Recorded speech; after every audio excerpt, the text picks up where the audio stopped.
አንድ አምላክ በሆነ በአብ በወልድ በመንፈስ ቅዱስ ስም የካቲት 8 በዚህች ዕለት ጌታችን ኢየሱስ ክርስቶስ ከከበረ ልደቱ ከ40 ቀኖች በኋላ ወደ ቤተ መቅደስ የገባበት ሆነ። ለዚህም ምስጢር አገልጋይ የሆነ ጻድቁ ዮሴፍና የወለደችው እመቤታችን ቅድስት ድንግል ማርያም የክብር ባለቤት እርሱ በእስራኤል ሕዝብ ላይ የሰራውን ሕግ ይፈጽም ዘንድ መስዋዕትንም ሊያቀርቡ መጡ። ጻድቅ ሰው ስምዖን ካህንም ሕፃኑን ተቀብሎ አቀፈው። እንዲህም ሆነ፣ አባታችን አዳም ከተፈጠረ በ5200 ዓመት አሸናፊ የተባለ በጥሊሞስ በነገሰ ጊዜ የአይሁድ ወገኖች ከስልጣኑ በታች ነበሩ።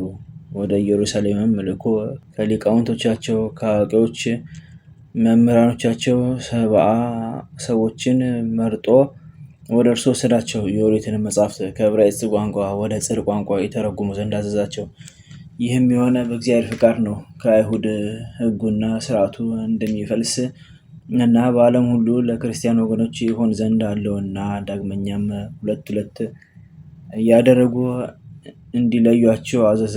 እነርሱ 72 ስለሆኑ 36 ድንኳን አዘጋጅቶ በዚያ ሁለቱን አኖራቸው። ተገናኝተው በመስማማት የሚጽፉትን የሕጉን ቃል እንዳይለውጡ በላያቸው ጠባቂዎችን አኖረ። እነርሱ በተንኮል ሥራ የታወቁ ናቸውና። ለዚህም ስምዖን የተረጉም ዘንድ የነቢዩ ኤልያስ መጽሐፍ ደረሰውና፣ እነሆ ድንግል ትጸንሳለች፣ ወንድ ልጅም ትወልዳለች፣ ስሙንም አማኑኤል ትለዋለች ከሚለው ደረሰ። ይህንንም ቃል ይጽፍ ዘንድ ፈራ። ይህ እንዴት ይሆናል ብሎ ንጉሥ እንደሚዘብትበት ቃሉን እንደማይቀበሉ አስቧልና፣ እርሱ ራሱም እንዴት ሊሆን ይችላል ብሎ ተጠራጠረ። ይህንንም ሲያስብ እንቅልፍ መጣበትና አንቀላፋ። የእግዚአብሔርን መልአክ ተገልጦ የተጠራጠርከውን ከድንግል የሚወለደውን እስከምታየውና እስከምታቅፈው ሞትን አትቀምስም አለው። ከዚህም በኋላ ጌታችን ኢየሱስ ክርስቶስ እስከተወለደና በዚች ዕለት ወደ ቤተ መቅደስ እስካስገቡት ድረስ ስምዖን 300 ዓመት ኖረ። ሕፃኑን ጌታችንንም በታቀፈው ጊዜ ታውረው የነበሩ ዓይኖቹ ተገለጡ፣ ሁለመናውም ሐዲስ ሆነ።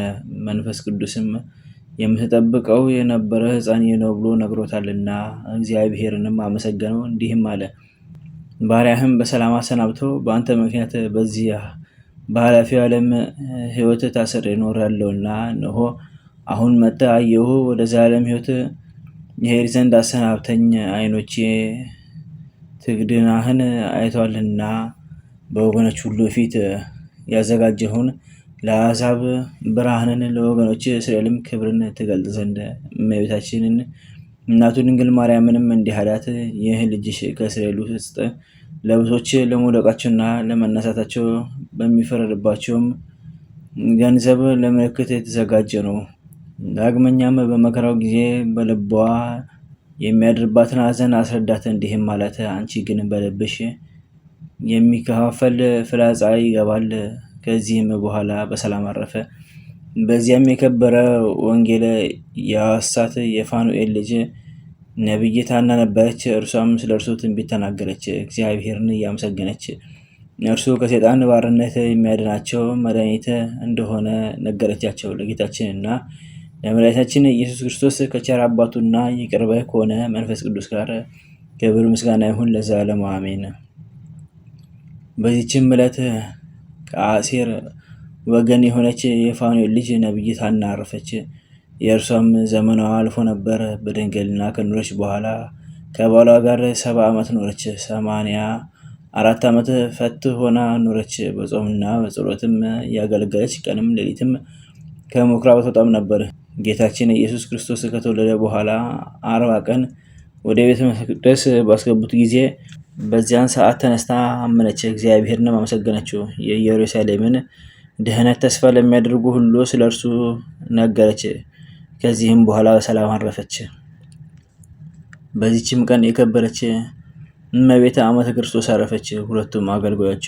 ይቺም ቅድስት ከቁስጥንጥንያ ሀገር ሰዎች ውስጥ ናት።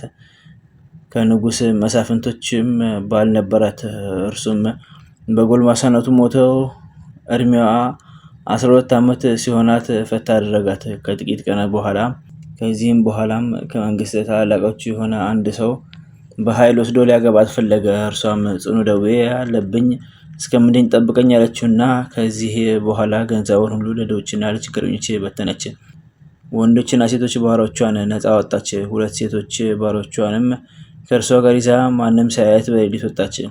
ከኮረብታ በታች ጥልቅ ከሆነ ቦታ ውስጥ ወዳለ ዋሻ ገብታ በዚያ 11 ዓመት ኖረች። በየዕለቱም ከእጽዋት ፍሬ አዕዋፍ ያመጡላት ነበር። ከአገልጋዮቿ ጋር ትመገባለች። ከዚህም በኋላ በንጉሥ ቆስጠንጢኖስ ዘመን ከጸሐፊዎች አንዱ እንዲህ አለ። ግብር እሰበስብ ዘንድ ወደ ምስራቅ አቅጣጫ ሄድኩ። ወደ አንድ ገዳምም ደረስኩ። መነኮሳቱና አበምኔቱም ተቀበሉኝ። እርስ በርሳችንም እጅ ተነሳስተን ተቀመጥን። ከዚያ በየአይነቱ ፍሬ ያላቸው ዛፎች አሉ። አዕዋፍም ቅርንጫፉን ከፍሬው ጋር እየቆረጡ ይበራሉ። እነርሱ ራሳቸው አይበሉም። እኔም አይቼ አደነኩ። መነኮሳቱንም ይህ ስራ ምንድን ነው አልኳቸው። እነርሱም እንዲህ ሲያደርጉ 11 ዓመት ነው፣ የሚሆነውን ግን አናውቅም አሉኝ። እኔስ በተራራ ውስጥ ለሚኖሩ መነኮሳት የሚወስዱ ይመስለኛል አልኳቸው። ይህንንም ስናገር ቁራ መጥቶ ቅርንጫፍን ቆርጦ ከፍሬው ጋር ይዞ በረረ። ስራውን አውቅ ዘንድ ከአበምኔቱ ጋር ተከተልኩት። የሚገባበትንም አየን። ወደዚያም ቦታ ደርሰን ድንጋይ ጣልን። ክርስቲያኖች ከሆናችሁ አትግደሉን የሚል ቃልን ሰማን። እናንተ እንዴት ናችሁ አልናቸው። እኛን ለማየት ከፈለጋችሁ ራቁታችንን ስለሆንን 3 ልብሶችን ጣሉልን አሉን። እኛም ልብሶችን እንጣልንላቸውና ወደ እርሳቸው ጭንቅ በሆነች መንገድ ወረድን። በደረስንም ጊዜ ተቀበሉን። እርስ በርሳችንም እጅ ተነሳስተን አንዲቱ ከኛ ጋር ተቀመጠች፣ 2ቱ ግን በፊቷ ቆሙ። አበምኔቱም እናቴና እመቤቴ ሆይ ከወዴት ነሽ?